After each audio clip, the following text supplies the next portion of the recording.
हाय dear student, online class में आपका हार्दिक स्वागत है। आज तत्वों के आवर्ती गुणों के पार्ट 3 के अंतर्गत आयनिक त्रिज्याएं, आयनिक रेडियाई के बारे में अध्ययन करेंगे। इसके पिछले पार्ट में हमने परमाणु त्रिज्याओं के बारे में आपको बताया था। आज उसी के आगे आयनिक त्रिज्याएं। सबसे पहले हम धनायनों की त्रिज्याओं के बारे में अध्ययन करेंगे। धनायनों की त्रिज्याएं, रेडियाई ऑफ केटायन। ठीक है, तो धनायनों की त्रिज्याएं, रेडियाई ऑफ केटायन। किसी परमाणु के धनायन की त्रिज्या, ध्यान दीजिएगा, किसी परमाणु के धनायन की त्रिज्या उस परमाणु की त्रिज्या से छोटी होती है। ध्यान दीजिए, किसी परमाणु के, कोई परमाणु उदासीन परमाणु है, किसी परमाणु के धनायन की त्रिज्या उस परमाणु की त्रिज्या से, आगे हम देखते हैं,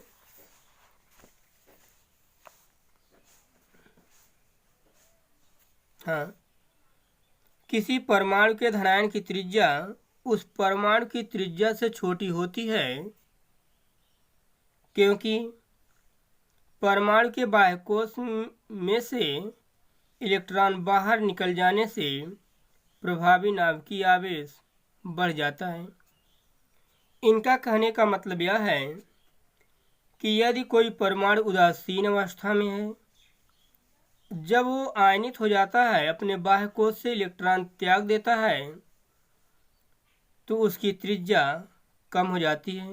कहने मतलब यह है, जब परमाणु उदासीन अवस्था में है तो उसकी त्रिज्या अधिक होगी, और वही परमाणु जब आयनिक अवस्था में हो जाता है तो उसकी त्रिज्या छोटी हो जाती है।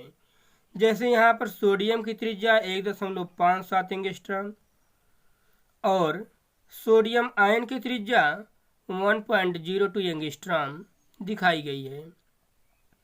ठीक है ना, ये आप यहाँ पर हम निकाल के आपको बता नहीं सकते हैं, सिर्फ बता सकते हैं कि इसकी त्रिज्या इतनी होती है, और आपको याद करने की भी आवश्यकता नहीं है।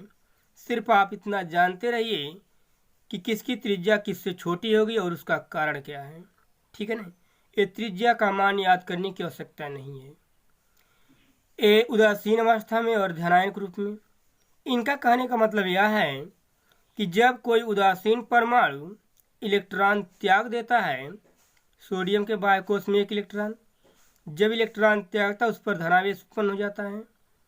जब कोई उदासीन परमाणु इलेक्ट्रॉन त्याग देता है और इलेक्ट्रॉन त्याग देने से जो नाभिकीय आवेश होता है इलेक्ट्रॉनों के प्रति, वो बढ़ जाता है। जब कोई परमाणु आवेशित हो जाता है तो इलेक्ट्रॉनों के प्रति आकर्षण बढ़ जाता है। ध्यान दीजिए, हमारा कहने मतलब यह था कि जब इलेक्ट्रॉनों के प्रति आकर्षण बढ़ जाएगा तो नाभिक का इलेक्ट्रॉनों के प्रति आकर्षण जब बढ़ जाएगा, जब धनावेश उत्पन्न हो जाएगा, तो आकर्षण बढ़ने का मतलब परमाणु में कॉन्ट्रैक्शन, सिकुड़न हो जाएगी, और इसके कारण उदासीन परमाणु की अपेक्षा धनायन की त्रिज्या छोटी हो जाती है। कहने मतलब यह था कि किसी उदासीन परमाणु की त्रिज्या अपने ही धनायन की त्रिज्या से बड़ी होती है, या किसी आयन की त्रिज्या अपने ही परमाणु की त्रिज्या से छोटी होती है। क्योंकि जब परमाणु के बाह्यकोश से एक इलेक्ट्रॉन निकल जाता है, सोडियम के इलेक्ट्रॉनिक विन्यास 281, और जब एक इलेक्ट्रॉन निकल जाएगा 28 बचेगा, क्योंकि परमाणु के बाह्यकोश से एक ही इलेक्ट्रॉन निकलेगा। परमाणु के बाह्यकोश से एक इलेक्ट्रॉन निकल जाता है तो नाभिकीय आवेश बढ़ जाएगा। क्यों?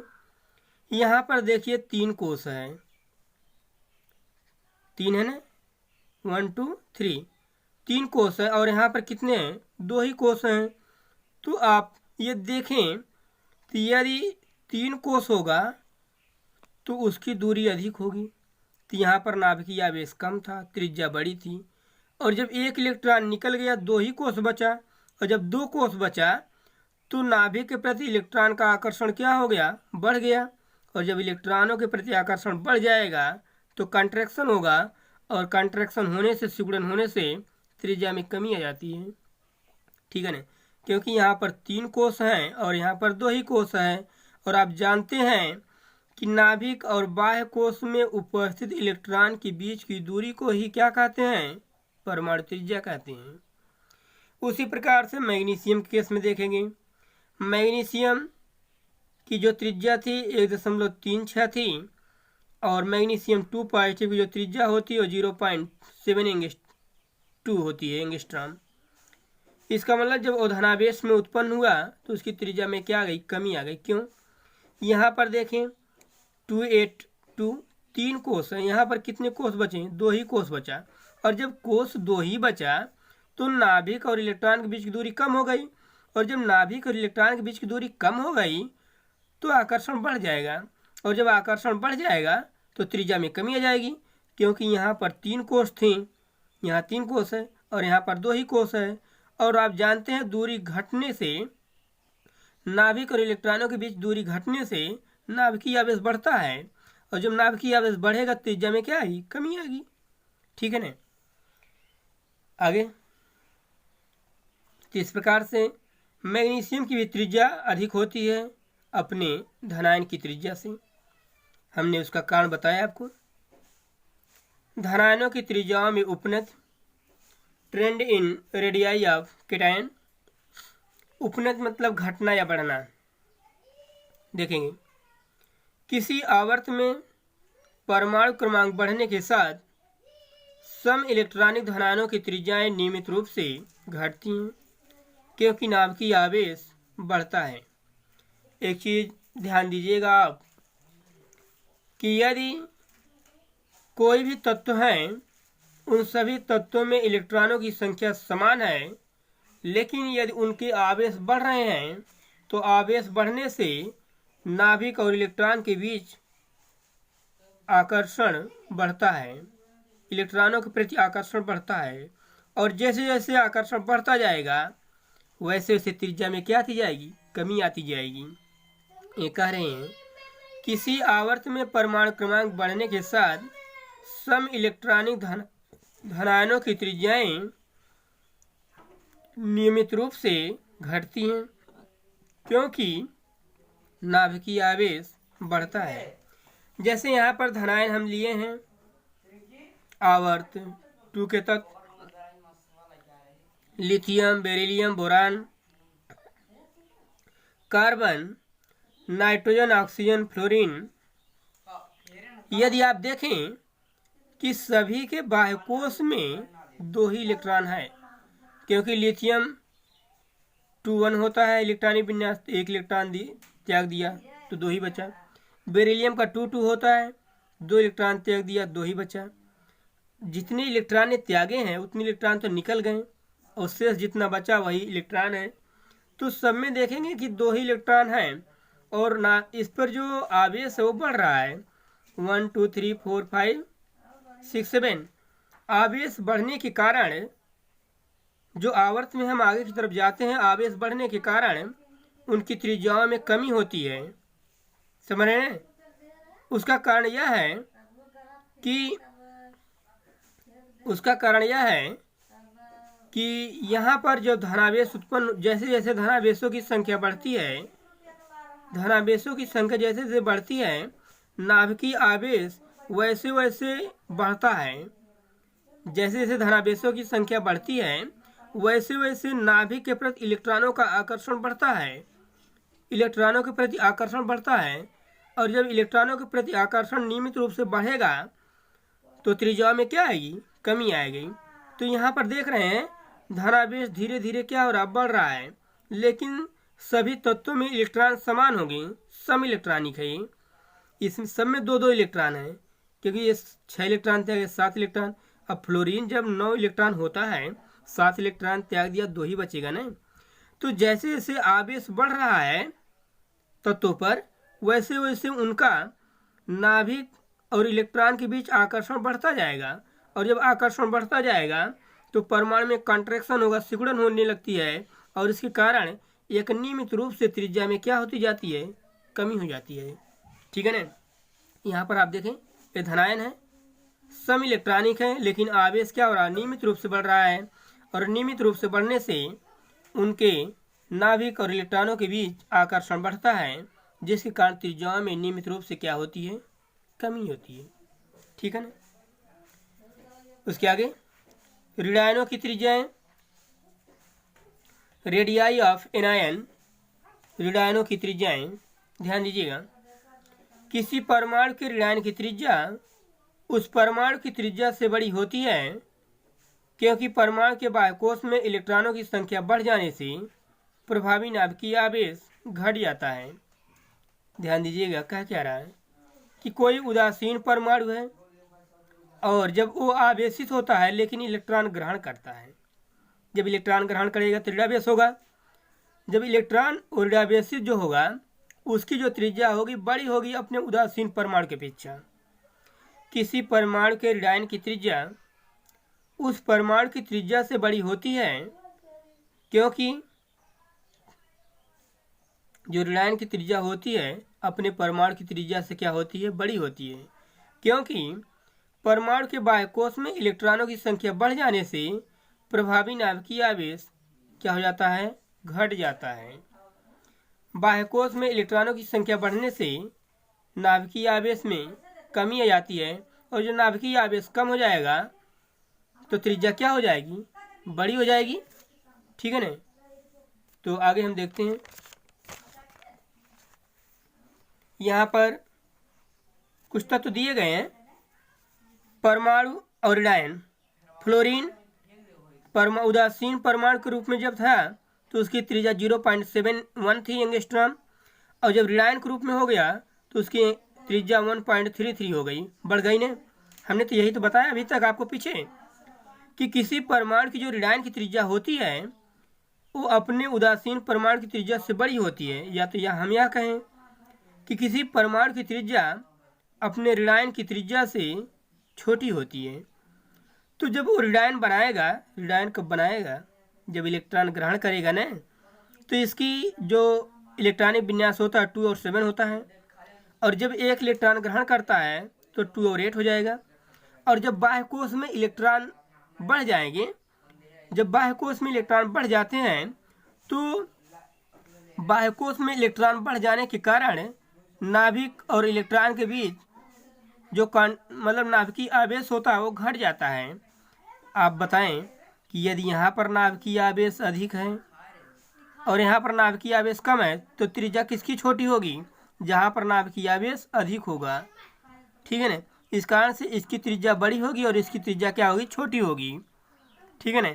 यहाँ पर इलेक्ट्रॉन बढ़ जाने से नाभिकीय आवेश में क्या आ जाती, कमी आ जाती है, तो यहाँ पर कॉन्ट्रैक्शन अधिक होगा और यहाँ पर इसी की अपेक्षा कम होगा। ठीक है। उसी प्रकार से ऑक्सीजन में भी, ऑक्सीजन जब 2 ऋण वृत्ति बनाता है तो ऑक्सीजन की जो त्रिज्या 0.73 एंगस्ट्रॉम है, और उसी में जब वो ऋणावेशित हो जाता है तो उसकी त्रिज्या 1.40 एंगस्ट्रॉम हो जाती है। इसका इलेक्ट्रॉनिक विन्यास 26, और जब 2 इलेक्ट्रॉन ग्रहण कर लेता है तो उसका जो इलेक्ट्रॉनिक विन्यास हो जाएगा 2 और 8 हो जाएगा। तो बाह्यकोश में इलेक्ट्रॉन बढ़ रहा है, यहाँ 6 था, यहाँ पर कितना हो गया, 8 हो गया। जब बाह्यकोश में इलेक्ट्रॉन बढ़ता है तो नाभिकीय आवेश घटता है, और जब नाभिकीय आवेश घटेगा तो त्रिज्या क्या होगी, बढ़ेगी। ठीक है ना, त्रिज्या क्या होगी, बढ़ेगी। तो आप ध्यान दीजिएगा, किसी भी ऋणायन की त्रिज्या अपने उदासीन परमाणु की त्रिज्या से बड़ी होती है। ठीक है ना। आगे ऋणायनों की त्रिज्याओं में उपनति, trend in radii of anion, उपनति मतलब घटना या बढ़ना। ध्यान दीजिएगा, ऋणायनों की त्रिज्याओं में उपनति, किसी आवर्त में परमाणु क्रमांक बढ़ने के साथ सम इलेक्ट्रॉनिक ऋणायनों की त्रिज्याएं नियमित रूप से घटती हैं, क्योंकि नाभिकीय आवेश बढ़ता है। किसी आवर्त में परमाणु क्रमांक बढ़ने के साथ सम इलेक्ट्रॉनिक ऋणायनों की त्रिज्याएं नियमित रूप से घटती हैं, क्योंकि नाभिकीय आवेश बढ़ता है। यहाँ पर आप देखें कि जैसे जैसे ऋणावेश कम हो रहा है उनकी त्रिज्याएं घट रही हैं। समझ रहे हैं। लेकिन सब में इलेक्ट्रॉनों की संख्या क्या है, समान है।